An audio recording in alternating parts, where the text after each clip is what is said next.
The Myrmidones of Achilles, the Hopi Indians of the United States, and the Anunnaki, the Nephilim. What unites these three different elements? Well, the Myrmidons, if you didn't know, were an ancient nation of Greek mythology. In Homer's Iliad, the Myrmidons are the soldiers commanded by Achilles. Their ancestor was Myrmidon, the king of Theotis, who was the son of Zeus, the Olympian god, and wide-ruling Euromedusa, the princess of Theotis. She was seduced by him in the form of an ant, and that's why Myrmingi means in Greek meaning ant. The etymological myth of their origin simply expanded upon their supposed etymology. The name in classical Greek interpreted as anti-people, or from Myrmekes, or ants. Now, Ovid's myth of the repopulation of the island of Aegina, just off the port of Piraeus in Greece.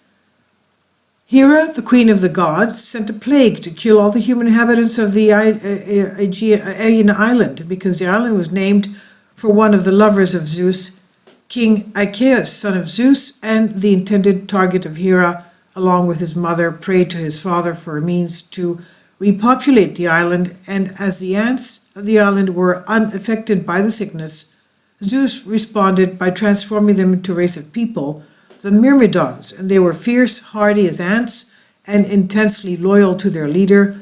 Because of their antish origins, they wore brown armor. And after a time, Aeacus exiled his two sons, Peleus and Telamon, for murdering their half-brother Phocus. Peleus went to Phthia, and the group of Myrmidons followed him to Thessalia. Peleus' son Achilles brought them to Troy to fight in the Trojan War. They feature as the loyal followers of Achilles in most accounts of the Trojan War, from Homer to the film of Troy. Okay, so there you get a little bit of a background for that. Who were the Myrmidons? Now, it's reported that one day Zeus quarreled with Aegina, the daughter of Aesopus, with the result that Aeacus, one of the most honorable men, was born. But Hera did not like another night with Zeus, or Jupiter. In order to avenge the illegal couple, sent to the island 3 huge snakes that poisoned all the running water in the wells, killing all the people that drank from it except for Aeacus, who was missing that day. His mother, Aegina, begged Zeus to settle the island immediately, and then he touched with his hand the rotten tree trunk of which was full of ants that were transformed into hundreds of people, who then became the new inhabitants of the island of Aegina. As we said, it's just off the port of Piraeus, just off of Athens, Greece. These people were called the Myrmidons, and they were hard-nosed like the ants. They're not easily digested, and that means they're not conquered easily. It's strange that in other ancient cultures, such as the American Indians, there are relative myths about ant people.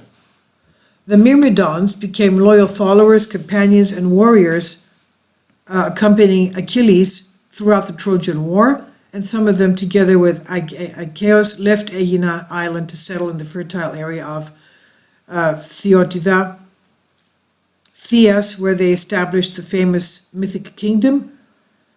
And we can also read about the Myrmidons and Achilles' awesome warriors who accompanied him. Now, the Hopi Indians, who lived in the desert of northern Arizona for thousands of years, have myths about ant people who helped save the world twice from disaster. The so-called First World was destroyed by fire. The Second World was destroyed by glaciers.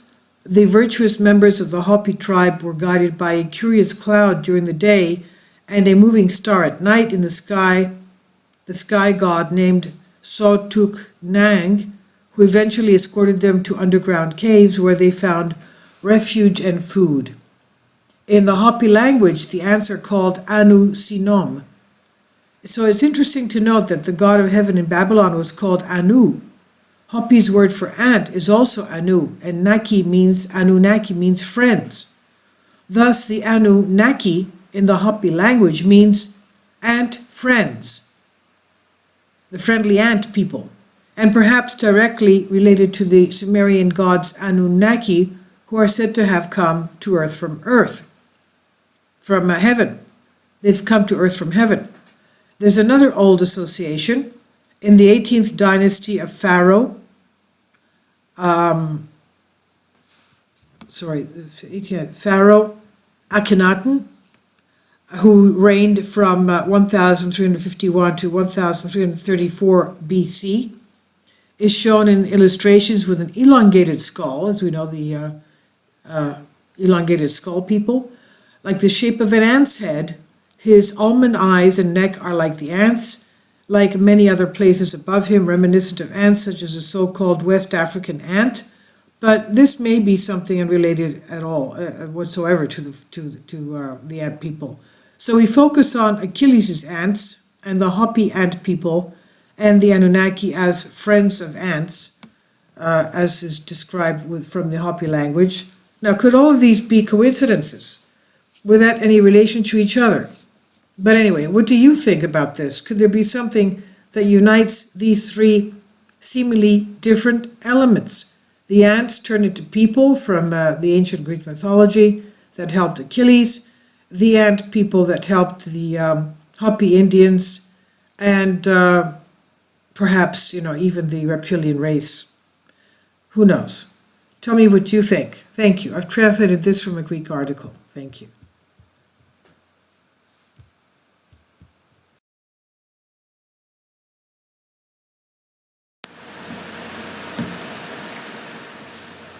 If you'd like to join me on my Patreon account, you will hear content not covered by mainstream media.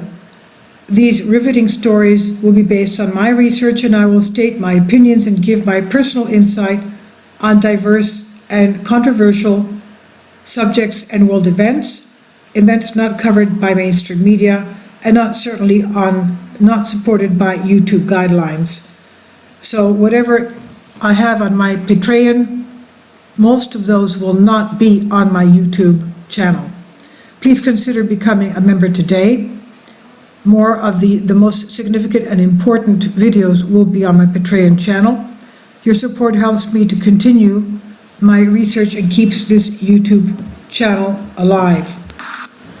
And we depend on your support, your generous charity, because we help economically challenged families here in Athens, Greece, in Kapota, and we also help the young generation with university tuition and the community around our church. Thank you.